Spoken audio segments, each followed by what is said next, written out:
तो व्रत की महिमा को जानो।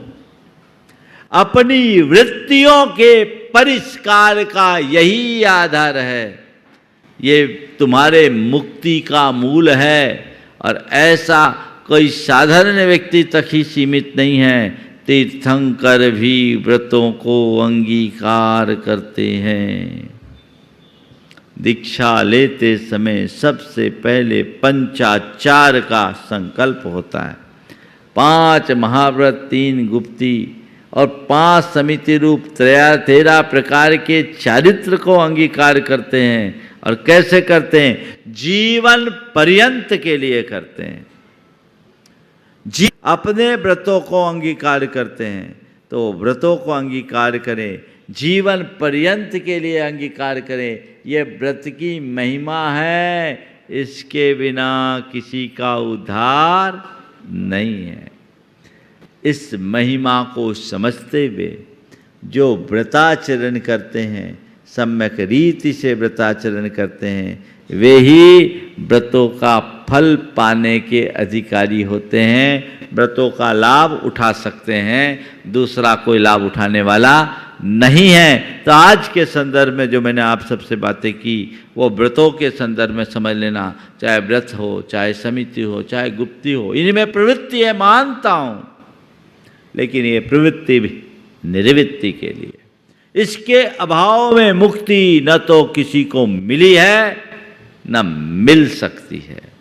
ऐसा उत्साह अंतर मन में निरंतर बना के रखने वाले कभी पिछड़ते नहीं हैं। और जिसके मन में ऐसा उत्साह नहीं होता वो कभी संभलते नहीं हैं। हमें संभलना है, सम्यक दर्शन की भावना भाना है, सम्यक तोचित कर्तव्यों का पालन करना है।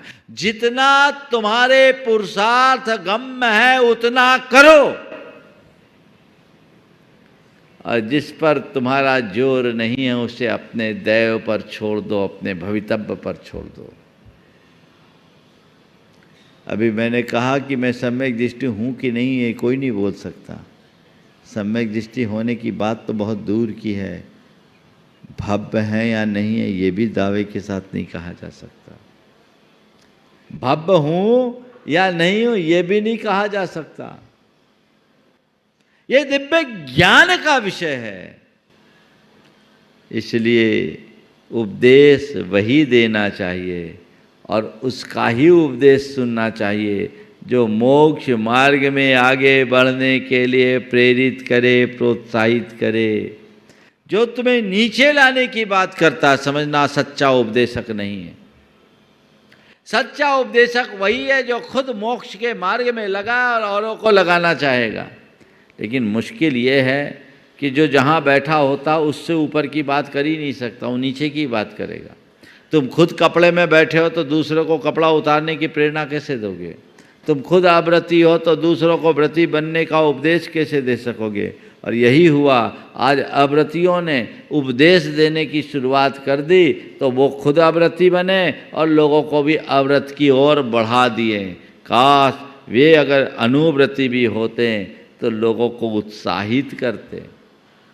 एक विशेष बात बता रहा हूँ, देवों को रत्नत्रय के उपदेश का अभाव है, अधिकार नहीं है।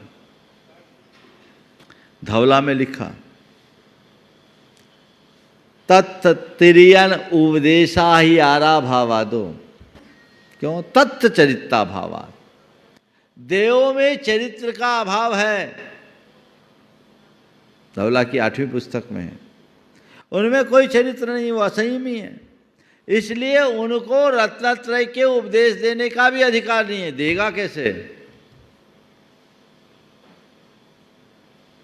नहीं तो देवता लोग प्रवचन देते कि आ जाओ तुम लोग मुनि बन जाओ। हम तो नहीं बन सकते, हमारी पात्रता नहीं है यहाँ, पर तुम मुनि बनोगे तभी कल्याण होगा। पिछले जन्म में हम मुनि बने थे तभी हम कल्याण प्राप्त किए। अब तुम मुनि बनोगे तो तुम भी हमारी जगह आओगे और परंपरा से मुक्ति को पाओगे। और मैंने तो गलती कर दी इसलिए स्वर्ग में अटक गया, तुम अगर गलती नहीं करोगे तो सीधे मोक्ष जाओगे। बोल सकते कि नहीं बोल सकते?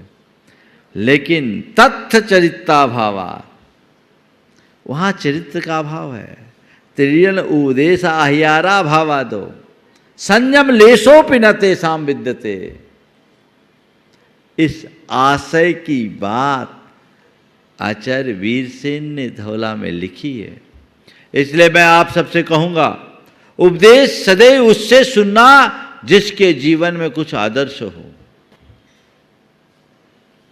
जिसका आचरण खोखला है, जो थोथा आचरण पाल रहा है, वो कितने भी लच्छेदार बात करे, कितनी भी तार्किक बात करे, उसका उपदेश तुम पर असर नहीं करेगा, क्योंकि वो तुम्हें उस लायक बात बता ही नहीं सकता।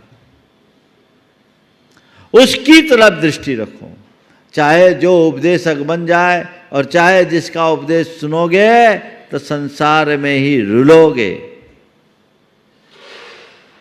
तत्व ज्ञान की भावना होना अच्छी बात है, पर वही पढ़ो, वही सुनो जिससे तुम्हारा मार्ग प्रशस्त होता हो।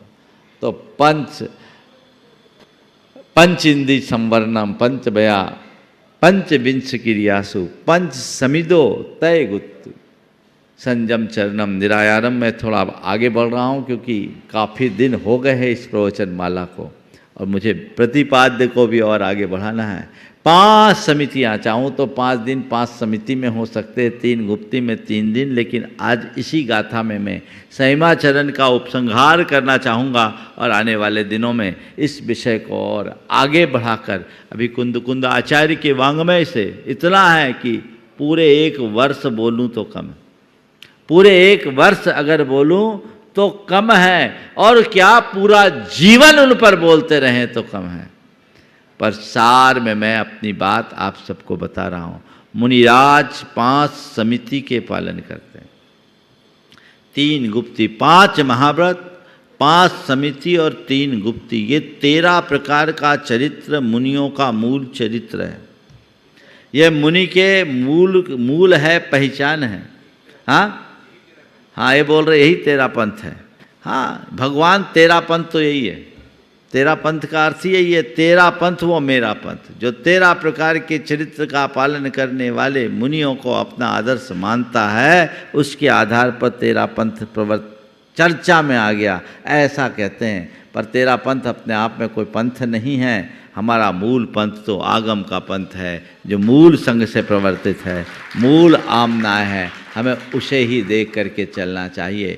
तो 13 प्रकार के चरित्र का निर्दोष पालन करने वाले मुनियों को अपना आदर्श मानो। और वो कौन है? जिनमें 5 महाव्रत है, 5 समिति, इरिया समिति, भाषा समिति, ऐशना समिति, आदान निक्षेपण समिति और प्रतिष्ठापन समिति।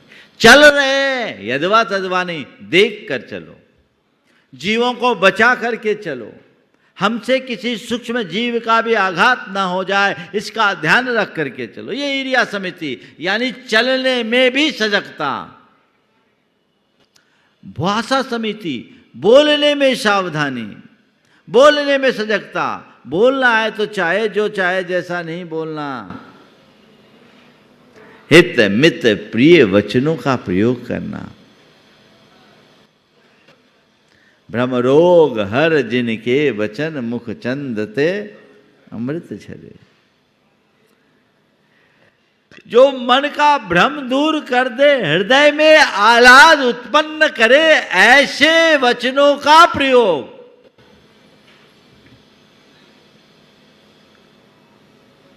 जिनकी चाल में शालीनता और वचनों में मधुरता, भोजन में सात्विकता और प्रवृत्ति में विनम्रता हो, वो सच्चे अर्थों में मुनि हो सकता है। चल रहे चाहे जैसे मटक मटक कर नहीं, देख देख करके चलना है। चलते समय में भी अन्य प्राणियों के हितों को सुरक्षित करते हुए चलना है। बोल रहे हैं तो शुरू हो जाओ मशीन की भांति नहीं, बोलने से पहले तौलना है। हितकर वचनों का प्रयोग करना है, उतना ही करना है जितना आवश्यक और अपेक्षित है। यदवा तदवा नहीं बोलना है, अंट संट नहीं बोलना है, पापपूर्ण वचन नहीं कहना है और किसी को कष्ट उत्पन्न हो ऐसे शब्दों का प्रयोग नहीं करना है। यही तो एक साधारण व्यक्ति को महान बनाने के आधार हैं। भाषा समिति यानी बोलने में सावधानी। इसका मतलब ये नहीं समझना कि ये सब केवल मुनियों के लिए जरूरी है। मुनियों के जीवन में तो ये होता ही है। तुम भी अपनाओगे तो शांति से जी पाओगे। बोलो, जिसके वचनों पर नियंत्रण नहीं है उसकी क्या हालत है? हाँ, जो अंट संट बकता रहता हो, जो अनर्गल प्रलाप करता हो, जिसकी वाणी में कोई अंकुश न हो, उस व्यक्ति को आप लाइक करते हो? उसकी कोई इज्जत होती है? क्या होता है? क्या होता है? अगर कहीं फंस जाए तो लोग सोचते कब इससे पिंड छूटे। हाँ, और हाँ, एक शब्द है बड़ा प्रसिद्ध देशी शब्द, लपरा। लपर लपर करता रहता, लपरा कहना, बाचाल कहना। ये जो बातें हैं कौन देखेगा? अपने जीवन को अच्छा बनाना चाहते हो तो व्यवहार को मधुर बनाओ, और व्यवहार की मधुरता तभी होगी जब वाणी में सरसता हो, मधुरता हो। तो मुनिराज भाषा समिति पूर्वक अपना जीवन जीते हैं। फिर आदान निक्षेपण समिति। किसी भी वस्तु को उठाते रखते समय रखी जाने वाली सावधानी। कहीं से भी कोई चीज़ उठाया, कहीं से भी कोई चीज़ रख दिया और खुद भी उठ गए, बैठ गए, नहीं। इस पीछे से उस स्थान को विधिवत परिमार्जित करके, अच्छे से परिमार्जित करके, देख कर शोध कर, कहीं कोई सूक्ष्म जीव ना हो, उस सूक्ष्मतम जीव का भी आघात न हो, इस भावना को सुरक्षित रखते हुए प्रवृत्ति करना, ये आदान निक्षेपण समिति है। कहीं किसी भी प्रकार से किसी का घात न हो। ये हर किसी के बूते की बात नहीं है। जो अपने आप के प्रति जागरूक होता है, जिसकी अहिंसा के प्रति प्रगाढ़ आस्था होती है, वही समितियों का पालन कर पाता है। ध्यान रखना, समिति व्रत के संरक्षक हैं। बिना समितियों के व्रत का पालन संभव नहीं है। फिर है ऐसना समिति। भोजन करना है, क्या करना है? जो मिले सो ले लो, जो मिले सो लो, पर देख सोच के लो, शुद्ध लो, निर्दोष लो, विधि पूर्वक लो, जैसे तैसे नहीं, शोधन पूर्वक। आप लोग भोजन करते हो, कभी देख सोच के खाते हो? अब थोड़ा कल्पना करो, आप लोग तो टीवी देख के भोजन करते हो। घरवाली ने क्या बनाया, कैसा बनाया, उसका क्या स्वाद, इसका तो कोई आभास ही नहीं, खाते जाते हैं। मैं आपको बात कहता हूँ, देख के खाना सीखिए। क्यों? आप थोड़ी देर के लिए विचार कीजिए, जब हम लोगों को आप लोग इतना शोधन पूर्वक देते हो तो भी गड़बड़ होता है, अंतराय आता है। आप बिना देखे शोधे खाते हो तो पेट में क्या क्या जाता होगा, कभी कल्पना की? मैं आपको 2 उदाहरण दे रहा हूं, आपको आश्चर्य होगा। 3 मेरे साथ जो घटा। एक बार उन दिनों में गुड़ लेता था, तो गुड़ में स्टेपलर का पिन था। वो तो गुड़ के डल्ले को मैं फोड़ के दिया, छोटा सा स्टेपलर का पिन कितना बड़ा होता है, वो मैंने फोड़ा तो हाथ में ही पता लग गया स्टेपलर का पिन तांबे का था। आजकल तो लोहे का भी बहुत चलता है। यदि कदाचित मुझसे थोड़ी चूक होती और अंदर जाता तो क्या होता? जानलेवा हो सकता है। एक बार रोटी में चालनी होती, चलनी का इतना तार बिला हुआ था, वो उसके अंदर आटे में गुथ गया और वो मोटी रोटी थी। उसमें उन्होंने किया, मुझे संशय हुआ, मैंने उसको अलग किया, दिख रहा था इतना सा नोक, निकाला इतना बड़ा था, वो लोहे का था। और एक बार की बात तो सुनकर आप हंसोगे, चटनी में मिक्सी का नट। चटनी में मिक्सी का नट, ये चीजें तीन तो मेरे अनुभव है 32-33 वर्ष के। क्या होगा? आप लोग क्या क्या अपने पेट में डालते हो? गुरुओं की सेवा करते हो, गुरुओं की पूजा करते हो, गुरुओं की भक्ति करते हो। कुछ आदर्श तो अपने जीवन में आत्मसात करो, तभी सच्चे गुरु भक्त कहलाने के अधिकारी होगे। शोधन करके भोजन करो, बिना देखे नहीं खाएंगे और भोजन करते समय केवल भोजन को देखेंगे, टीवी मोबाइल नहीं देखेंगे। आप ये संकल्प ले सकते हैं? क्यों? टीवी देखते समय भोजन नहीं करेंगे, मोबाइल देखते समय भोजन नहीं करेंगे, कर सकते हैं? हाँ, बिल्कुल दूर रखो, खाना खा लो, भोजन कर लो, फिर देखो। ये संकल्प ले लीजिए, ये आपकी सलामती का कारण है और उससे भोजन करने से मन में भी बहुत शांति मिलती है। आप टीवी देख रहे हैं, भले न्यूज़ देख रहे हैं और आपको पता लगा कहीं बम ब्लास्ट हुआ, चीथड़े उड़ गए, खून की धार बह रही है, चीखें निकल रही है और आप भोजन कर रहे हैं, चाय की चुस्कियां ले रहे हैं, आपकी संवेदना कहाँ गई? ग्लानि कहाँ गई? ये मन को ठीक रखेगा? नहीं। भोजन पूर्ण सात्विकता से, कायदे से तो मौन पूर्वक भोजन लेना चाहिए। भगवान का नाम स्मरण करते हुए भोजन शुरू करो और भोजन पूर्ण करने के बाद फिर से भगवान का नाम लो और प्रभु को याद करते हुए कहो, प्रभु आज मैंने भोजन किया है, अब मेरा पूरा दिन भजन में बीते, भंजन में न बीत पाए, ये भाव रखो। तो भोजन शुद्धि ऐशना समिति कहलाती है। आप लोग कुछ तो सीखिए।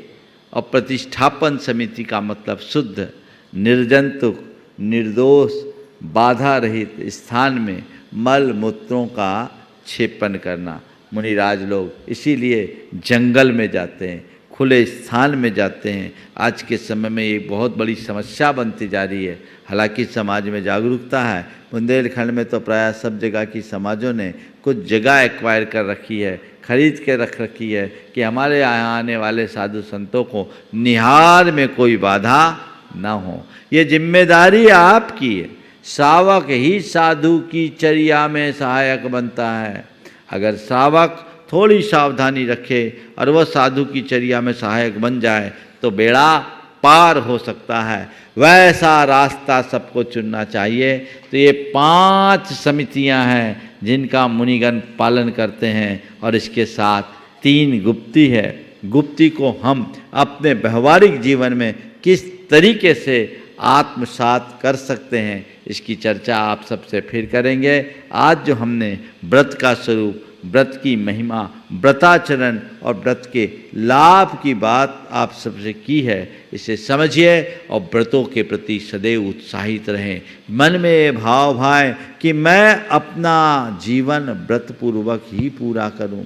पुराने ज़माने में राजा महाराजा भी होते थे तो अपना अंत मुनि बन कर के पूरा करते थे। कल मैंने शंका समाधान में कहा था कि आजकल जिन लोगों का विवाह हो गया वो सोचते हैं हम तो गए, अब हम धर्म कर्म से गए, हम बाल ब्रह्मचारी होते तभी ठीक होता। ये गलत सोच है। 24 तीर्थंकरों में 5 ही बाल ब्रह्मचारी थे, 19 तो पहले गृहस्थ हुए। तीर्थंकरों का आदर्श गृहस्थी का है, बाल ब्रह्मचारी का नहीं। मैं नहीं चाहता तुम लोग सब बाल ब्रह्मचारी बनो, नहीं तो आगे की व्यवस्था ही खत्म हो जाएगी।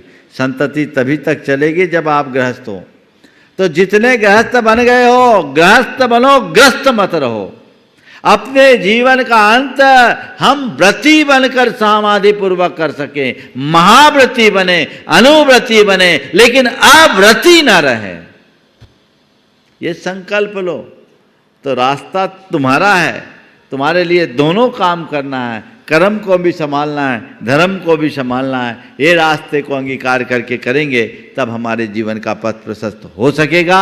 इसलिए हमेशा धर्म के मूल स्वरूप को समझते हुए व्रतों के प्रति उत्साह रखे और अपने जीवन का पथ प्रशस्त करे। समय आप सबका हो गया।